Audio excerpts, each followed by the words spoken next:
Okay,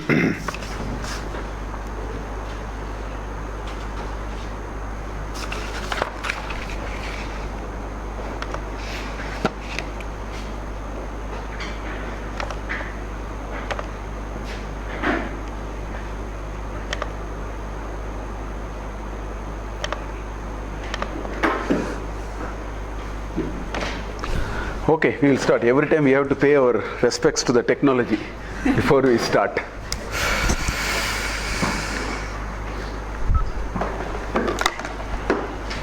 Om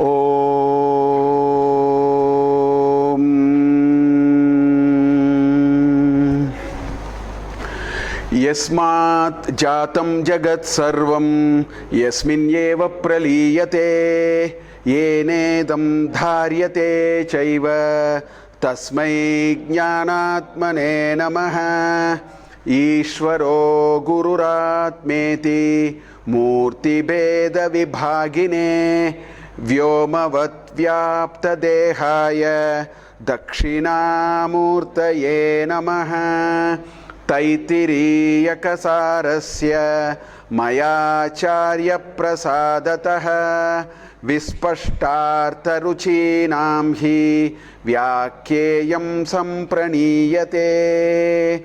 Om Sahana Vavatu Sahanau Bhunaktu Sahaviryam Karavavahai Tejasvinavadhitamastu ma vidvishavahai. Om Shanti Shanti Shanti.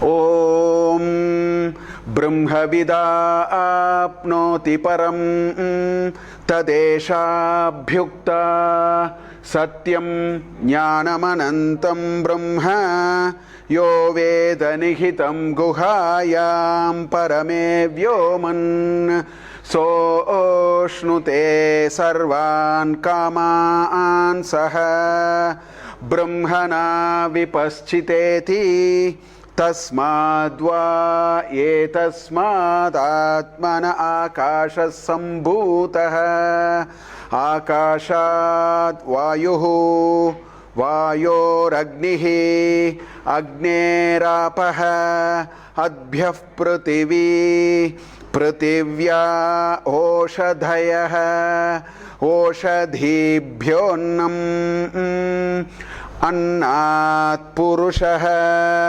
sava esha purushonnarasamayah tasyedameva shirah ayam dakshinah pakshah ayam uttarah pakshah Ayamatma idam pucham pratishtha tadapyesha shloko bhavati. So we are still in the first anuvaka.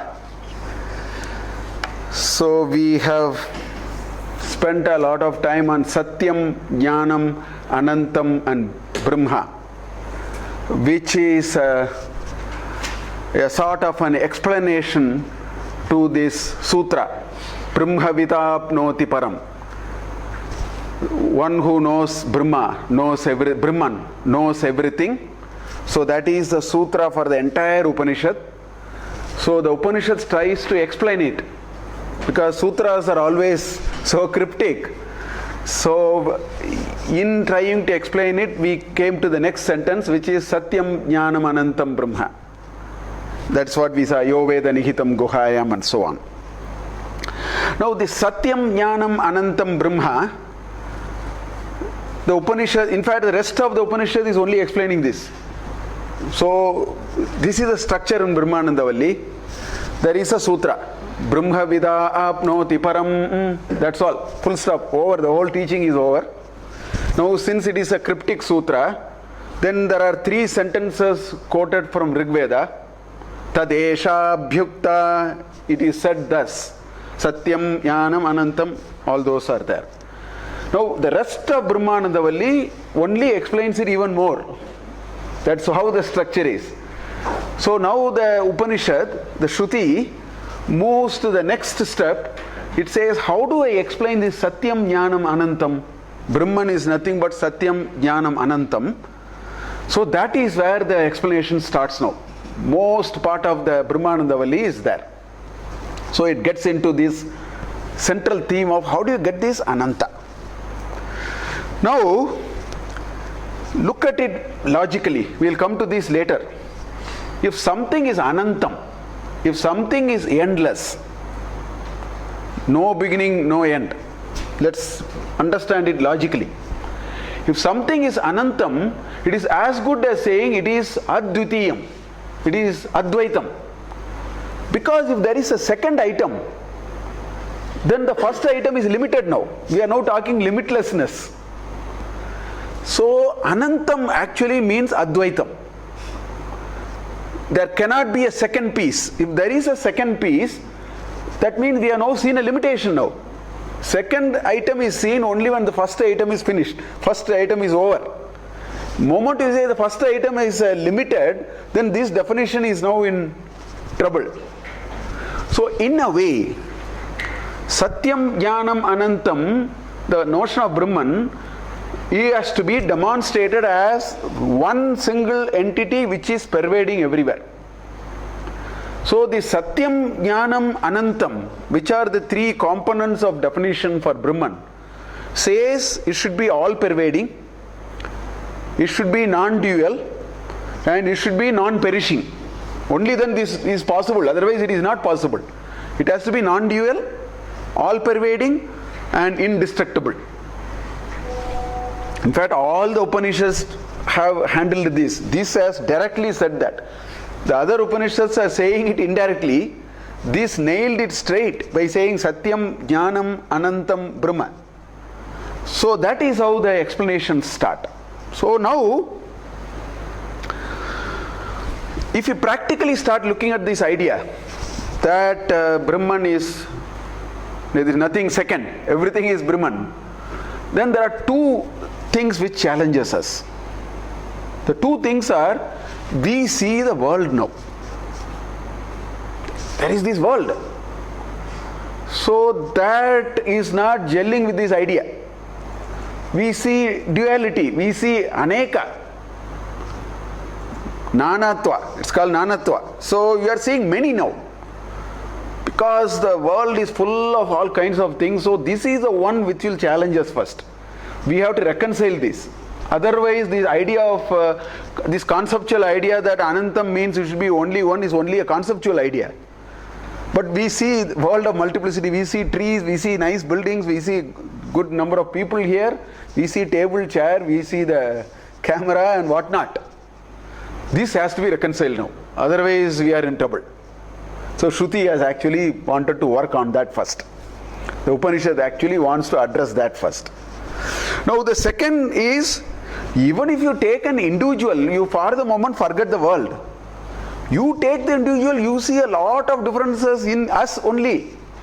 I don't even go to the second. In me I see differences. I look different some time back. I have distinguishable marks on me. Again I have to reconcile this.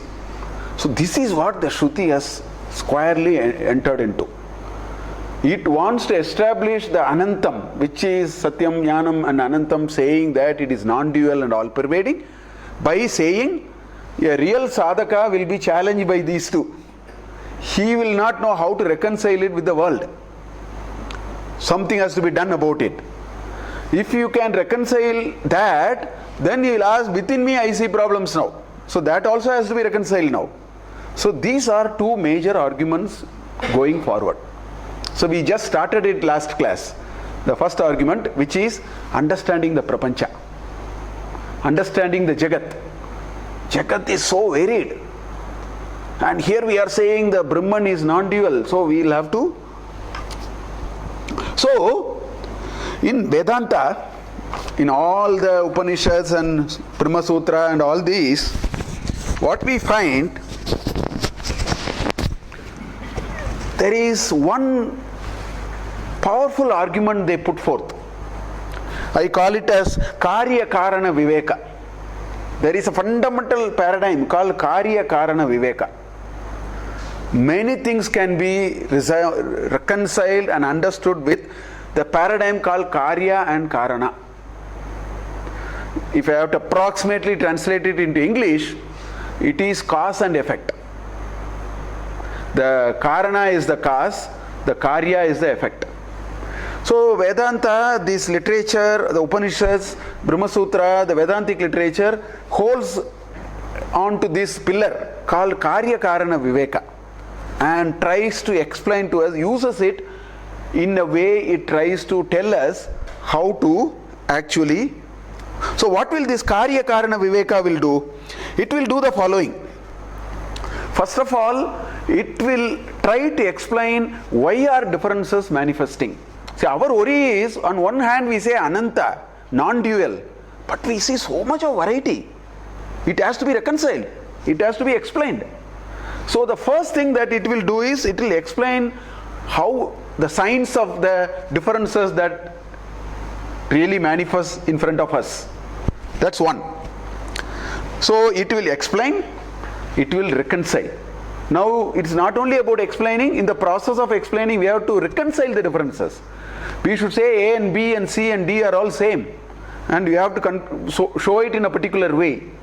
So you have to reconcile the differences. And what it also does, it resolves this confusion that we have by changing the level of resolution. It changes the level of resolution. Instead of putting a 10x, it puts a 1000x.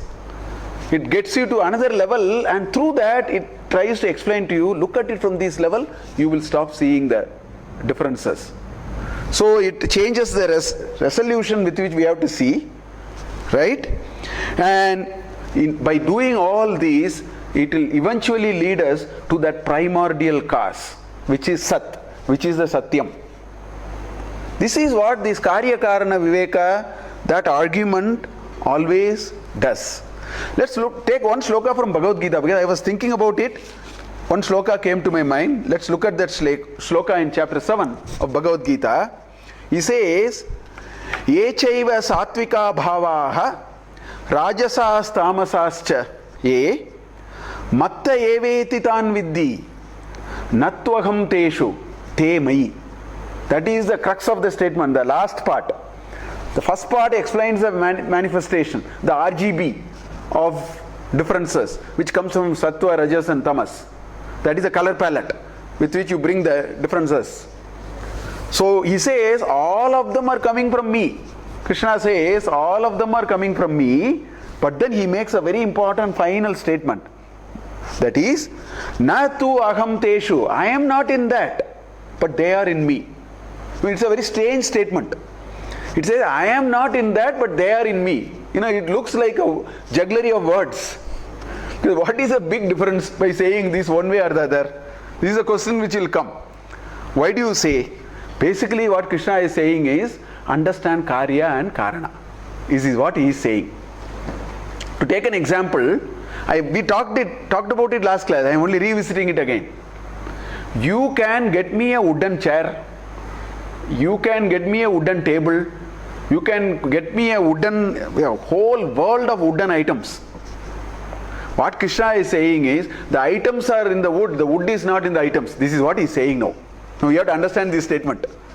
He says, wood is the Karana. Furniture is a Karya. This desk is a Karya. This lectern is a Karya. Wood is the Karana. What does he mean by that? He says, you can remove the wood from here. Furniture will lose the existence, wood will remain. If you remove all the thread from a shirt, there is no shirt anymore. Thread will remain, shirt is gone. If you melt all the ornaments, ornaments will go. Gold will remain. In other words, the inherent existence is called Karana. The shapes, names and shapes, Nama Rupa that you see are changing in nature. The golden stud, the golden bangle and a necklace and a ring is Karya. It is not Karana. The Karana is gold, that lump of gold. That's why he says gold will have independent existence. Golden bangle can never have an independent existence outside of gold. We understand it. A plastic chair cannot have an independent existence outside of plastic. If you remove all the plastic from a plastic chair, plastic will remain, chair will go. So a wooden table cannot have an independent existence without, that is what he is saying here. That's why he is saying all those objects are in me. In other words, he says you destroy all of them, I will still be there. Like the waves in the ocean. Like the bubbles. Bubbles, why do you go up to the waves? That smoky small little bubble and the ocean. The bubble will come and burst. The bubble lends its existence from the water. Water is a more permanent thing. So that is called Karya Karana Viveka. So Upanishad actually says that Brahman is the Karana. The Jagat is the Karya. Which means you can take the Jagat. In chapter 8 you will find Abrahma Bonan Lokan Punaravartino Arjuna. It says everything will, Sahasra Yuga Paryantam. Another sloka is there. It says 1000 yugas I will fold everything. Which means all this Jagat is not there. They don't have independent existence. They become, in fact chapter 2 of Bhagavad Gita he says, Abhyaktani cha bhutani vyakta madhyani bharata.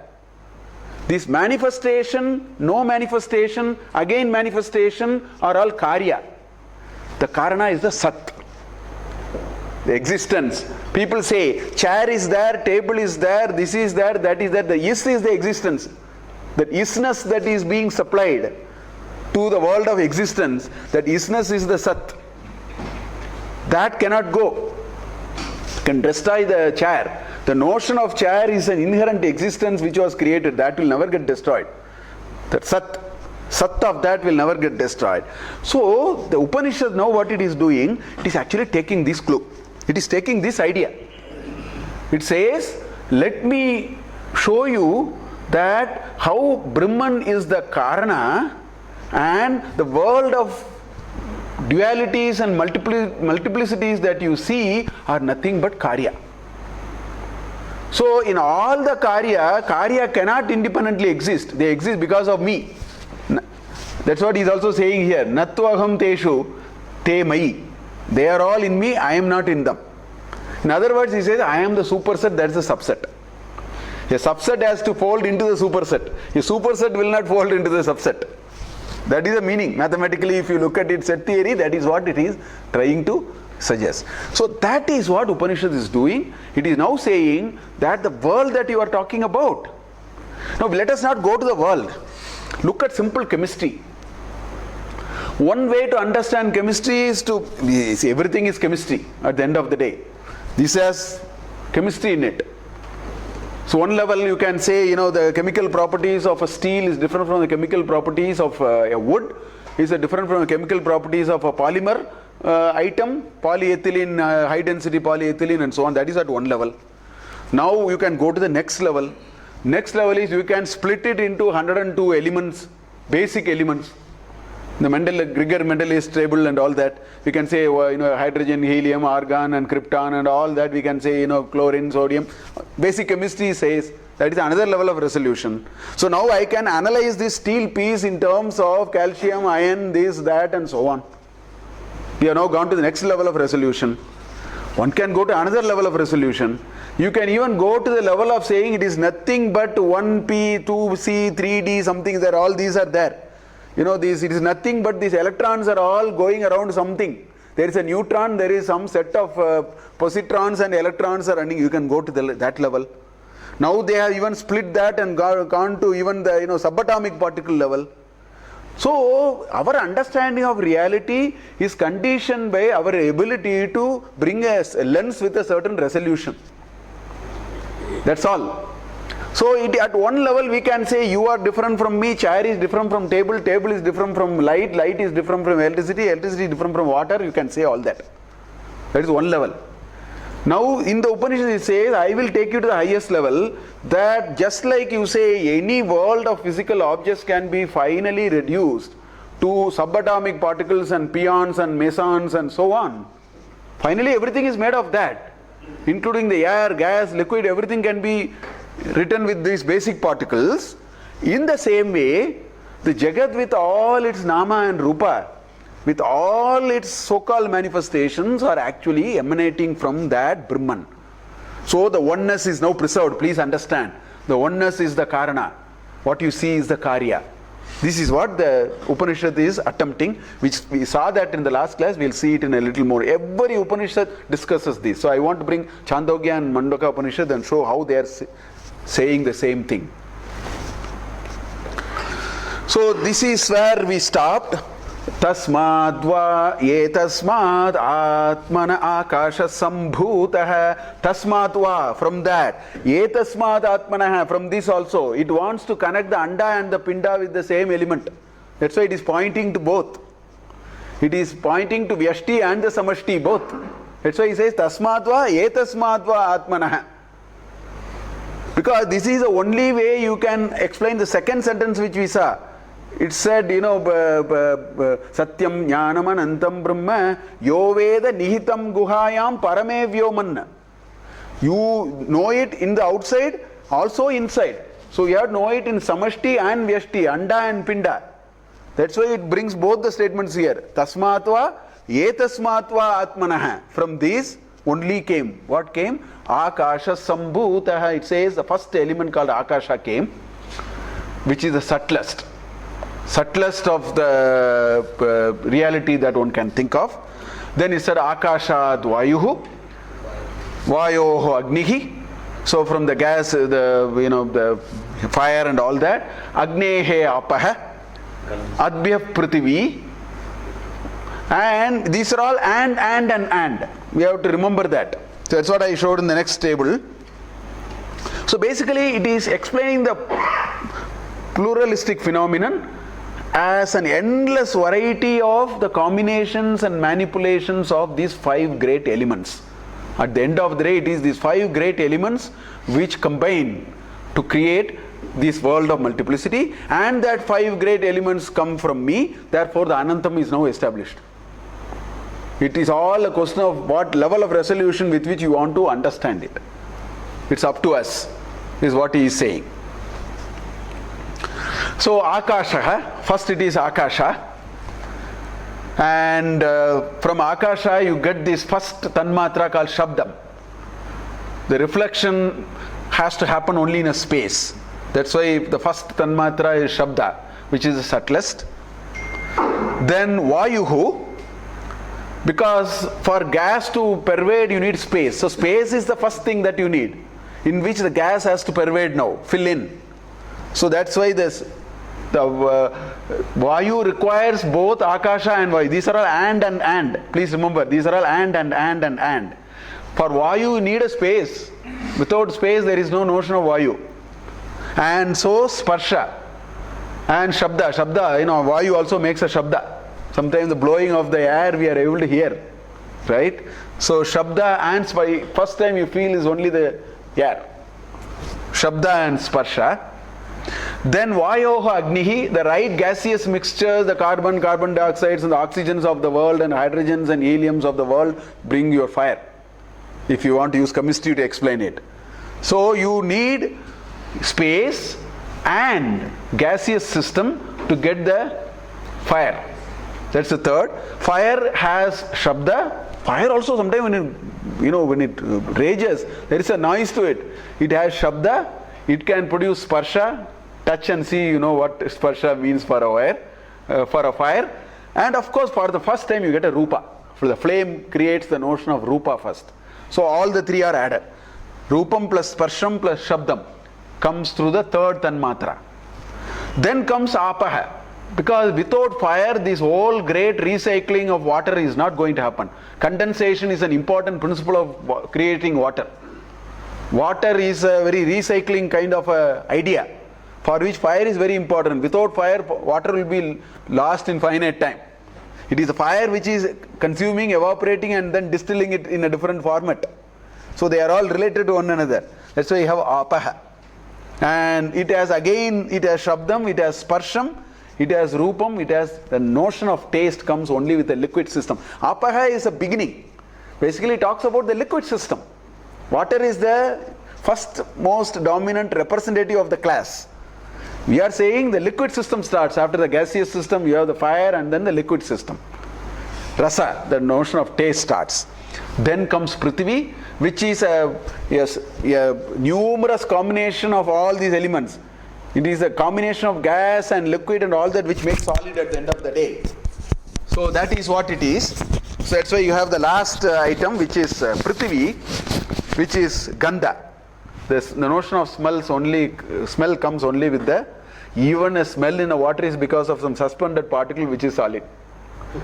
Pure water cannot smell. A suspended particle is the source of smell in a water also. So that is how the 5 enabling features the Upanishad introduces. It looks very scientific also. As I was telling, they go to Mars, this is the order in which they check. First they explore the space. They say, how is this space look like? Then they say, what kind of, is it has gases? Then they look for, because without that the next will not have. This is exactly what they do with Moon and Mars and Jupiter. This is what their modern science is doing. Exactly what Taittiriya Upanishad is saying in that order, that they are actually doing. Then, so far it creates the 5 basic elements. Then the Upanishad says, with this now you can create anything. But contextually, for the rest of the discussion in the Upanishad, it could have taken anything. It has taken the unit of analysis of an individual. That's why he say it moves from Prithvi to Oshadhi. It says Prithvivyam Oshadayaha, Vanaspatayaha also. The entire, the productive earth is a requirement for the entire plant kingdom to thrive. And the plant kingdom is required for the animal kingdom to thrive. Without plant kingdom, animal kingdom cannot thrive, because all food cycles start with what you call as the food cycle starts only with vegetarian. Then only it gets herbivorous only becomes carnivorous and omnivorous and all that. So it's all the primordial food cycle starts only with plant kingdom. So it talks about Oshadhi. Oshadhi means herbs. Vanaspati is bigger trees. So I have just added Vanaspati also. Oshadhi means Vanaspati also. Basically it says the whole plant kingdom comes, which provides food. Oshadibhyonnam, the entire food, primordial source of food comes from the plant kingdom. That is, the food cycle starts there. So it says Oshadibhyonnam Annat Purushaya. So it has taken only one path. The 5 fundamental elements, great elements, can create Jada and Chit, anything. Because the Upanishad is going to discuss in a particular direction, it has taken one path out of it. So by no stretch of imagination, this is not the only path. The 5 great elements are the enabling features of Prapancha. That's why it's called Prapancha, na? Prapancha. The world is Prapancha. It is nothing but a combination of 5. So out of that it says Oshadibhyonnam Annat Purushaha. So it has led the creation process. So it is a creation process. All Upanishads talk about creation process, because only through a creation process you can introduce the Ananta idea. That's what in Bhagavad Gita also it said Urdhva Mulo Atashaka Prahuravyayam Chandamsya Etsraparnani. All the Yoveda, one who knows that. So primordial thing starts really from the top. So all Upanishads talks about this creation process. So it has taken a particular route here. This Purusha is a physical. So yes, no. The Purusha here, yes. Thanks for pointing. The Purusha here, see, the words are all to be contextually understood. Purusha in a Sankhya system means something. There Purusha and Prakriti has a different meaning. In Purusha Sukta, that Purusha has a meaning. Here the Purusha means the physical body, because it has led us up to that. Because the Sukshma Sharira, the Karana Sharira does not come through food. It comes through in a particular way. It uses it as a medium. But here in the context, the Purusha is pointing to the Stula Sharira. Because the Upanishads wants to start from the creation process and come unto you and show it to you that Brahman is creating all that. In that process you also came. Within you also I am there. Then only you can say Parame Vyoman Nihitam Guhayam. That's why it is bringing both the arguments slowly. So that's what it is doing here. So this is from this Vidyaranya's famous Panchadashi. He wrote 15 chapters. One of these is the two brothers who became the, Vijayanagar, they abandoned the kingdom, became, Shankaracharyas of Sringeri. So that is the Panchadashi is theirs, right? 15 chapters. The second chapter is called Panchamahabhuta Vivekam. So I naturally got interested. I remember, so I started little bit reading it, and he has explained it nicely. How the 5 elements are cumulative. He says in a particular way. We said the 5 elements are cumulative. So you see how he is saying. He says pratidvanihi, reflection of sound, for which you need space. Without space, where is sound does not travel without the sound that you get is only reflection in your eardrum. What is sound? It is reflection of some waves. It has to travel in a space and hit on something. That is called sound. That's what he says. Pratidvanihi vishaya shabdah. Right? So moment you say you have to reflect, the space is implied there. You need a space for the wave to reflect. So that's what he implies there. So that's the first tanmatra, brings only one item called sound. Then he says, Vayu visiti shabdanam. He says, it makes a sound. Visi. I mean, he uses a particular word. He says, when the sound, air blows, it creates a sound. So, visiti shabdanam. And then it says, Vayu also what it does, anushna shita samsparsham. He says, the air by itself is neither cold or hot. The cold or hot is carried through the air actually. Air is not heat. We say air is hot. It's not air hot. Air is a carrier. It carries something which is either hot or cold. That's why he says air by its nature is neither cold nor warm, but it blows. That's what he says. It will touch you. You will feel. Samsparsha is what he is saying. Then he comes to the one how, which is the Agni. One how bugu bugu dvanihi. He says when it really, the flames are in big, it is a sound it comes, he says. Bugu bugu dvanihi. Okay? Ushna sparsha. Now he brings the feel also. The fire, when it grows, it brings the notion of heat. That sparsh is heat. So it includes sound, it includes touch, because you feel the heat. That's what it is touching you. Then it says Prabha Rupam. The brightness is its form. The flame is what? A counter of brightness. What is flame? Flame is a counter of brightness that you see. So Rupa, Shabda and Sparsha. All the three are included now. Then he goes to next. He says Jale Balu Balu Dvanihi. Bulu Bulu Dvanihi. He says water when it flows it makes a sound like that. Okay? Bulu Bulu Dvanihi. Shita Sparsha, water is cold, chill, so it touches you. You feel it. So it brings the element of feeling also. Sparsha is also part of the water is what he is saying. Why? You feel the coolness, na? Shita Sparsha, Shukla Rupam. He says it is white. I have not understood why he calls it pure water. He says it is white. Water is colorless. So I don't know what he exactly means by white. He says Shukla Rupam. Then he says Raso Madhuryam. Pure water is some notion of sweetness. So Madhuryam, Rasa. First time you feel that. So Shabda, Sparsha, Rupa, Rasa. All the four are come. Then he says Bhumau, Kadakata Shabdaha. Solid piece, Kadakata sound will come. So that's the word he uses. Bhumau Kadakata Shabdaha, Katinyam Sparsham. The hardness is the feel that you have when you talk of solid. There is a hardness. That's a feeling. So he says Shabda is there, Sparsha is there, right? Neeladikam Chitra Rupam. It has its own property. It looks brown, it looks blue, it looks bright, it looks dirty, it looks bright. Something is there. Rupa is there. You see, recognize the shape like that. Madhuramlika Diko Rasaha. So it starts giving all kinds of taste. The 6 different tastes will come. Some can be sour, some can be sweet, some can be whatever. Solid particles can throw that kind of a taste. The world of taste has joined now, right? Then Surabhitara Gandhau Dvau Gunaha. Either bad smell, good smell, all kinds of smell have also joined now. The smell comes for the first time only when you have solid particles. So he says that also. Surabhita Gandhau Dvau Gunaha.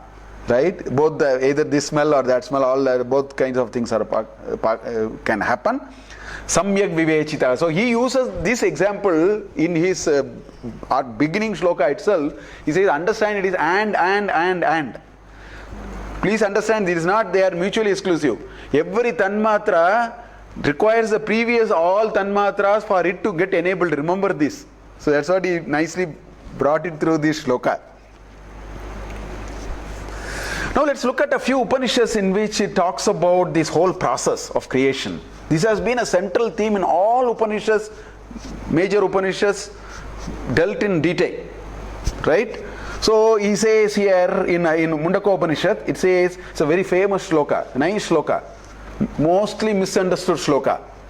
Look at this shloka, because this is the bane of current understanding and thinking and Western way of reading everything by cutting it into pieces, understanding the meaning. You will never get the meaning in this shloka. Look at this shloka, you need Gudhartha here. It says, Agnir Murda Chakshushi Chandra Suryau Disaha Shrotre Vag Vivritascha Vedaha Vayuhu Pranaha Hridayam Vishwamasya Padbyam Prithivihi Esha Sarva Bhutantaratma. It's a very ancient Indian wisdom is hugely metaphorical. You cannot make sense of just reading the English translation. Yeah, I'll do the English translation. It says Agnihi Murda, the temple is fire. Then first question you'll ask is, will it burn off? How can you have fire here? First let us understand the simple English, because I want to tell you, because this is a mistake people do. It says Agni Murda. The temple portion is Agni. And then it says Chakshushi Chandra Suryo. Now the question comes, first of all, we cannot accept that the eyes are sun and moon. Even if you accept, you will ask, is the right eye sun or left eye sun? Now if you take Soma Surya Agni Lochana, you have 3C1 combination. Where is Agni, where is Surya, where is Chandra? This is all analytical mind can do. Analytically, if you understand, our thinking will go only like that. And Westerners, that's why they laugh at this literature, because they don't understand how to make sense of it. It says Agnihi, Chandra Suryau Netrau. Two eyes are sun and moon. Dishaha Shrotraha. These primordial Brahmans, his ears are nothing but directions. I have now lost sense of what do you mean by ears becoming directions. Because direction has no form, shape, cannot limit it, you call it as ear now. The two ears are directions. That's what the shloka says. Right? Vag Vivritascha Vedaha, the entire stated Vedas are nothing but its speech. So like that it goes. Now let us try to decipher this issue. These are all we have to understand very deeply. Now let us take Chakshushi Chandra Suryo. You can even take Soma Surya Agni Lochana. We'll put all the three to make confusion even more. Now we have to fix each one of them somewhere. Where is Chandra, where is Surya, and where is Agni? If you go in that direction, you will miserably fail. You are not supposed to go in that direction. But understand it differently. Now let's ask what is to be understood from this shloka. The question we have to ask is, what will happen if the whole world is pitch dark? Absolutely no light. No source of light whatsoever. Whole world is pitch dark. If the whole world is pitch dark, your two eyes are of no use. A blind man is better than me. So for him it is already like that. Is it not? His experience. If the whole world becomes pitch dark, I am gone.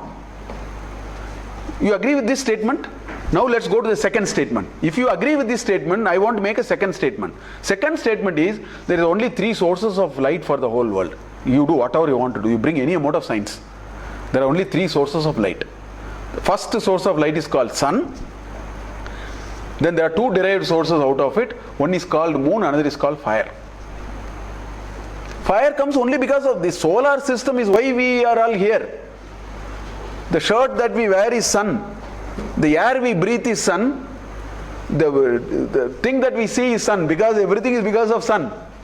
That is what the shloka is saying. The shloka is saying the presiding deity of this faculty called eye is nothing but Surya, Chandra and Agni. That is intended in this shloka. You will miss this point if you read the way we are all taught in the schools, very analytical thinking. You have to split everything, understand the meaning and then connect it. No, ancient Indian wisdom is hugely intuitive, metaphorical. Understanding it requires a very different plane. That's why every story looks laughable for the Westerners. Every story, Draupadi is brought into the middle of the court and then they start disrobing it. And then this is my very favorite example. I have told it 100 times. If you bring that story, the first thing that will kick in me is I am a professor of operations management. First question I will ask is, what is the manufacturing lead time for the saree now? Because somebody must roll the saree. Now he will ask, is the saree balanced, capacity balanced? Because the rate at which you are rolling the saree is the rate at which you have to pull it. Otherwise something will happen, bottleneck will come. Correct? These are all the ways you can think if you think analytically. That story is not meant for it. A mind which is trained analytically can think only so much. It's a deep story. The story says, in that story, the good artha is that until Draupadi took her hands off, the message there is, if you think you will solve all your problems, you will be having a lot of trouble. While you put your best foot forward, if you can say that there is a divine force which is solving my problem, your head will become very light, otherwise the head weight will be too much. Honestly, the head weight will be too much and will lead into headaches, finally. That is what is mentioned in that story. We have to read stories like that. We have to read shlokas like that. So here it is such a beautiful expression that it is this Brahman from which Panchabhutas are coming. That is what is being metaphorically told here. The Taittiriya Upanishad, Akasad Vayu, Vayo, Agni, Rapa is told differently here. Same idea, but it is told differently. It has taken a metaphorical view of a Brahman. Brahman has eyes which are nothing but the sources of light. Now you can understand, now everything will fall in place. Disha Shrotraha. What does it mean? The faculty called hearing and the ears makes sense only because of directions.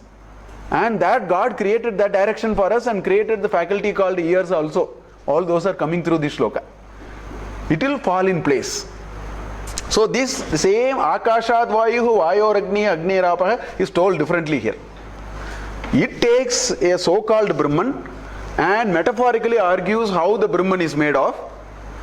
In other words, by saying Brahman is made of all these, it is saying he is the Karana for the Karya. That is also coming now. He is the Karana for all the Karya, which are all Shabda, Sparsha, Rupa, Rasa, Gandha. All those are coming from him, tells differently in Mundakopanisad. He says, Tasmat Agnihi Samidaha. Then there is, now all the Upanishads also says, how does that Brahman become you and my and took these Stula Shariras and Sukshma Shariras. That is also explained. In the concept of 5 Agnis. The 5 Agnis are told very explicitly in Chandogya Upanishad. It is told in a very good artha here in Mundakopanisad. So here it says, Tasmad Agnihi Samidaha Yasya Suryaha. The first Agni fire is Surya. That's what it says. Then Soma, that is the second Agni. It's a metaphorical meaning. Second Agni. Third is Parjanya. Why it use the word Agni? Because it sees the whole creation process as an yajna in which an ahuti is done, which creates an offspring. That is the metaphor it has taken. That's why Parjanya is called Agni. In other words, rain is the third Agni. Don't then use your physics and say how can rain can be Agni. Not that. The metaphorism is here different. It looks at it like an yajna. In the yajna there is Agni in which you make a ahuti and something comes out of it. So it says Parjanya is the fourth Agni in which this primordial cause puts this thing. And then Oshadayaha is the fifth Agni. Same thing comes differently here. Oshadayaha, then Prithvi. So every one is looked at an altar in which something is made as Agni, and then Ahuti is made, something comes out of it, which then becomes Agni. You make another Ahuti on that, Ahuti on that. That is how it is explained. Then Puman, then Purusha, and the Stri. Then Retaha, Sinchati. The final Agni is the seed which the man puts into the womb of the woman. So that's how I get translated. It connects up to that level. So that's how this shloka says. It says Puman Retaha Sinchati Yoshitayam Vanhihi. The word Vanhi has to be used for all the Agni. These are all the 5 Agnis. Now how do you know it? You have to read 3 Vedas and understand the connection. Because in every Veda it takes a different view, and every Upanishad it takes a different view with which it explains the same concept. So I will now show Chandogya, in which this is very explicitly written. It really shows altar. It says what is the spark, what is the agni, what is the smoke, what is the spulingaha, the sparks which emanate out of an agni, what is the samit, which is a basic. It has taken such kind of a direction. It talks about 5 layers, says the same thing in a different way. So if you read that Upanishad, then this Upanishad will make sense. Otherwise we don't know what to do with this. We have to read together. Because there it talks about how the soul goes and comes back. In that it is all explained in detail. So look at what it's saying. Asovava loka Gautama. It is a conversation to Gautama. The Rishi is telling this, so Gautama will come again and again. Agnihi tasya aditya eva. So the sun is the first fire. Agnihi tatya, Aso lokaha agnihi. The other world is the fire. Aso lokaha agnihi tasya aditya eva samit. For the agni you have to put a samit, no?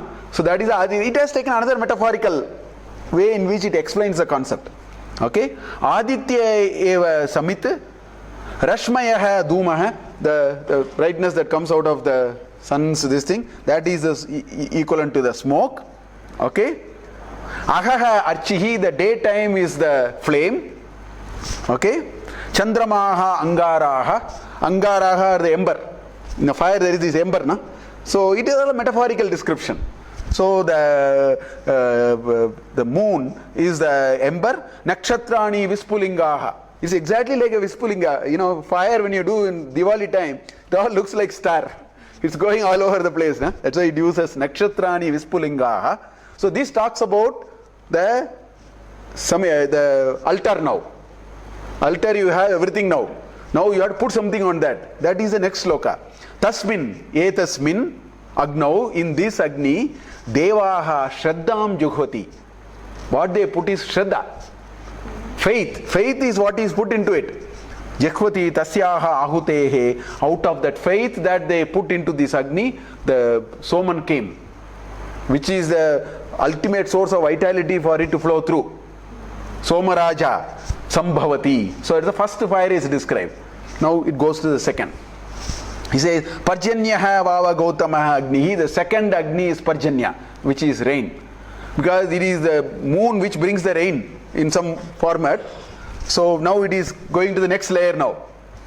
It says Parjanyaha vava Gautama agnihi tasya vayuhu eva samit. So the samit for this so-called yajna that is happening, these are all metaphorical. Okay, don't attach analytical, rational meaning. You will not get the spirit of what is being told. Okay, vayuhu eva samit abram dhumaha, which is the lightning and I think thunder or whatever. Vidyut is there is thunder possibly. Vidyut archish, right? Ashanihi angaraha, okay? And then ahridanayoho vispulinga. So it again explains, the cloud, then the lightning, the thunder, they are all used as smoke. And because in a fire you need smoke, you need ember, you need this vispulinga, the sparks coming out. It's a very figurative and metaphorical explanation. That is less important. The second mantra is important. What does it say? It says tasmin etasmin agno devaha somam rajanam juhvati. There they gave shraddha as the ahuti.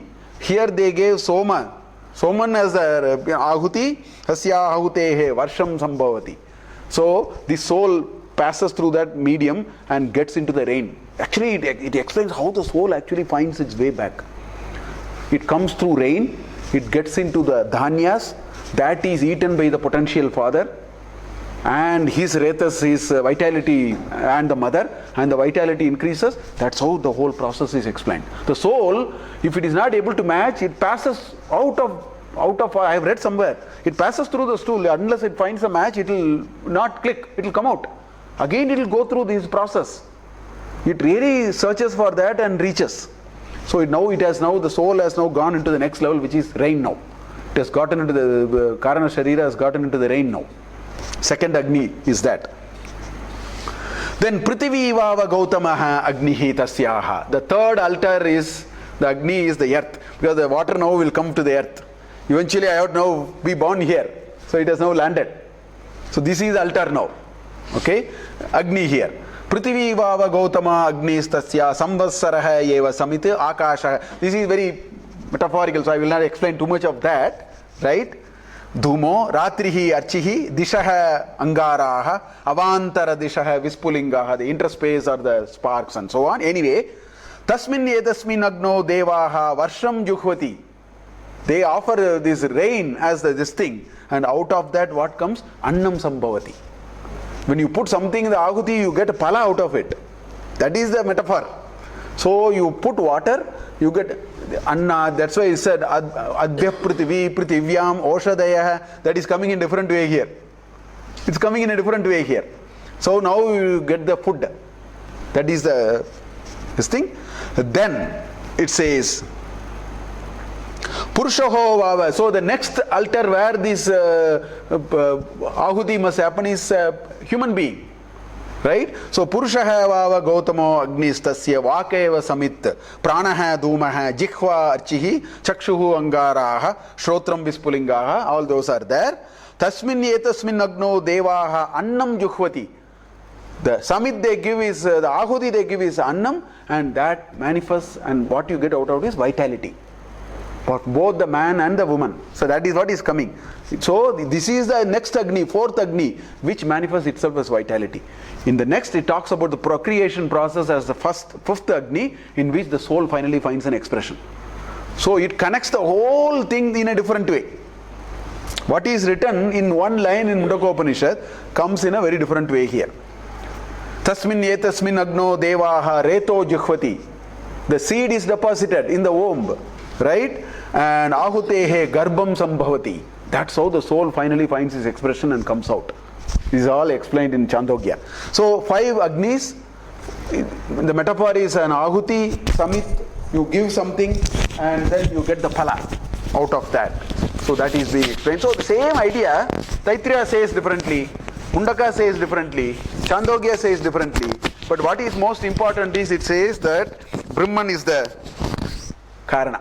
That is what is common to all these threads. They have taken different ways by which they have explained the whole thing. In fact, in Bhagavad Gita, the charm of Bhagavad Gita is all these are told in a nutshell so beautifully. Here so much of explanation is there. That's the charm of Bhagavad Gita. All Upanishads, Brahma Sutra, every ideas are so nicely put in. Look at this sloka, he just said everything. Annat bhavanti bhutani parjanyat anna sambhavah yajnat bhavati parjanyaha yajna karma samudbhavah. Finished. Simply it has all Chandogya and Mundaka and Taittiriya has been put so nicely into a beautiful sloka.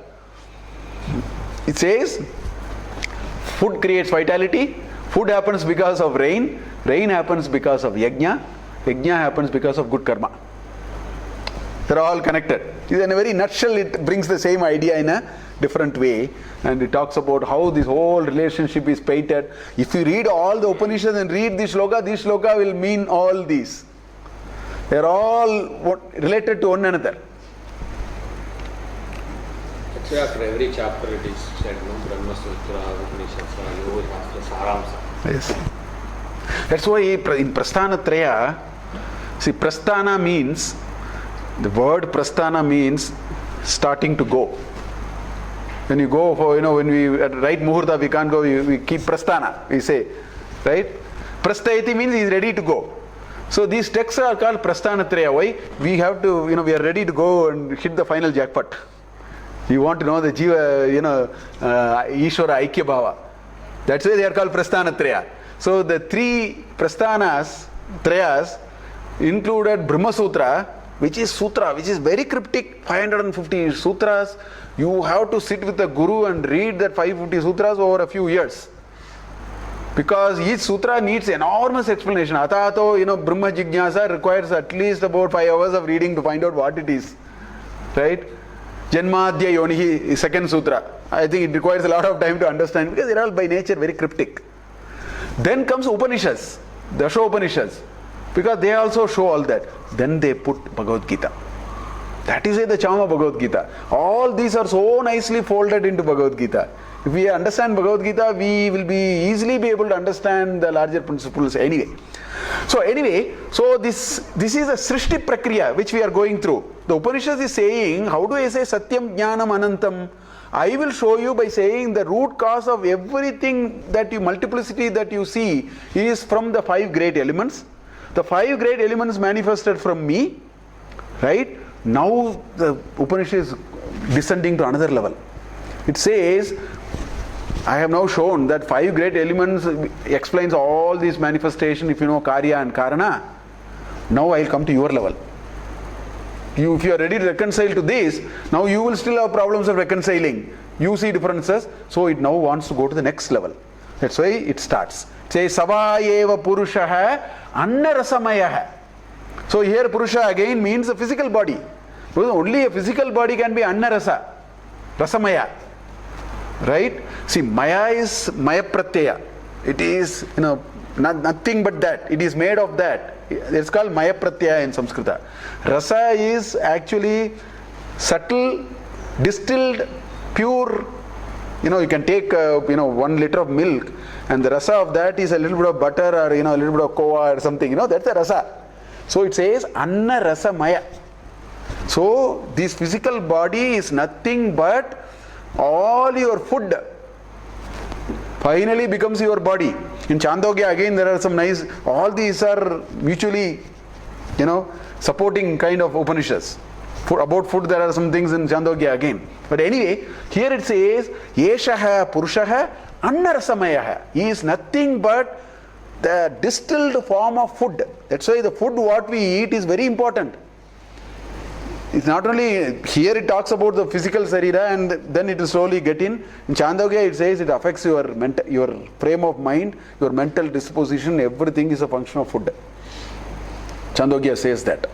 So anyway, here it says Sava Yesha Purushonnarasamayaha, and then he says Tasya Idameva Shiraha, Ayam Dakshinav Pakshaha, Ayam Uttarav Pakshaha. See, Idam, Iyam, Ayam are all touching distance. So it wants to point to your own, say that Brahman is all this. This is what is all here. It is the right hand side, this is the left hand side, this is the top, this is the bottom. Everything is that. So it wants to bring the argument close to you now.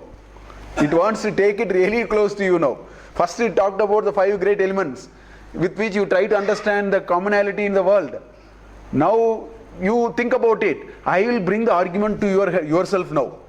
So the journey has started now. The Shruti is now moving to the next level. That's why he says, Tasya idameva shiraha, Ayam dakshinav pakshaha, Ayam uttarav pakshaha, Ayam atma, idam pucham pratishta. This is the pucham, the back portion. Pratishta, that is a substratum. Tatapi yeshaha shlokaha bhavati. The next shloka actually has that. Well, let us see that in detail. So from the Pancha Kosha Vivarana, the Srishti Prakriya at Anda, Pinda Anda level, it is now moving. No, I don't have we'll finish it. At the Anda level, it has now gone to the Pinda level. It is getting us there. So the next 5 anuvaka, this is the start of the second anuvaka. The next 5 anuvakas are showing us who am I in the 5-layered context. It is preparing us for that. Tad api eshaha shlokaha bhavati. All these shlokas will now show you this. It will bring you very near to your point of discussion, is what Shruti says. So we will see this Pancha Kosha that we have. From the Pancha Bhuta, we have now, Shruti is taking us to the Pancha Kosha. Because that is the only way you can explain the, Pinda now. For Anda and Pancha Kosha, Pancha Bhuta is enough. For the Pinda, Panchabhuta alone is not enough. So it now puts another resolution now. It's called Panchakosha Vivaranam. That's what the Anuvakas 2 to 6 are, which we will see from the next class. Thank you.